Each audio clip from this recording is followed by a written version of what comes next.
खुशी है कि हम ठेकेदार बनकर बने हुए बैठे हुए हैं।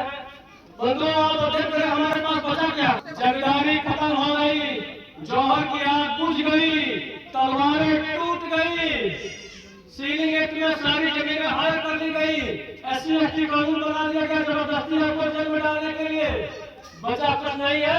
बिटिया यहाँ तक की स्थितियां ये आ रही है कि हम अपने संस्कारों को भी खत्म कर लिए गए। प्रत्येक घरों की बेटियां इंस्टाग्राम पे मुजरा कर रही है।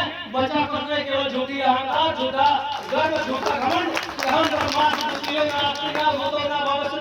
यहाँ की वो रात मंथन हो रहा है, चाहे वो राजनीतिक संगठन हो, चाहे वो सामाजिक संगठन हो, चाहे चाय की गिनती बचा करके बैठिए, चाहे पार्लियामेंट का भाषण सुनिए, चाहे असेंबली का भाषण सुनिए, सेवट कैसे खत्म होगा।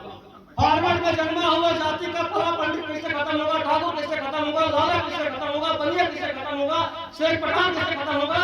केवल एक ही केंद्र बिंदु पे पूरे प्रदेश और देश की राजनीति टिकी हुई है।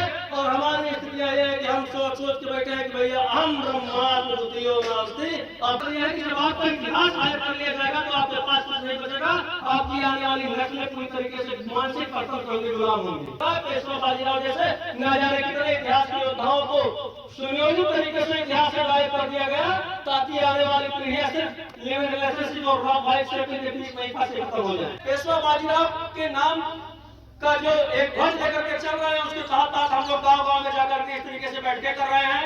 और राष्ट्रीय पेशवा बाजीराव महासंघ बंधुओं, एक संकल्प का नाम है, एक साधना का नाम है। हमारे जो लोग जिन परिस्थितियों में संघर्ष कर रहे हैं उसमें कहीं से कोई संदेह नहीं है। पूरे पूर्वी उत्तर प्रदेश में दिसंबर के लास्ट में हम लोगों ने तय कर दिया था कि हम 200 सभाओं का आयोजन करेंगे।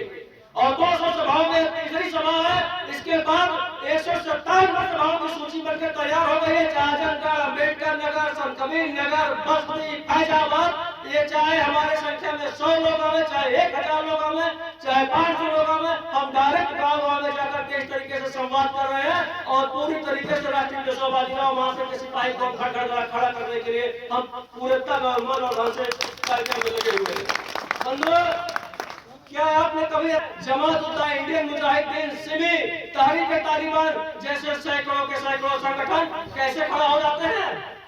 संगठन कभी मंच में बैठे हुए लोग नहीं खड़ा करते। संगठन खड़ा तब वही भीड़ करती है अगर उसके मन में संकल्प है, शक्ति है, भावना है, तो वही भीड़ अपने आप से एक नेता पैदा करती है। जिन संगठनों का हमने नाम गिनाया वो हमारे और आप की ही तरह संगठन है, लेकिन उन लोगों में एक पार्टी है जो हमारे लोगों में नहीं है। एक है जकात और दूसरा है जमात।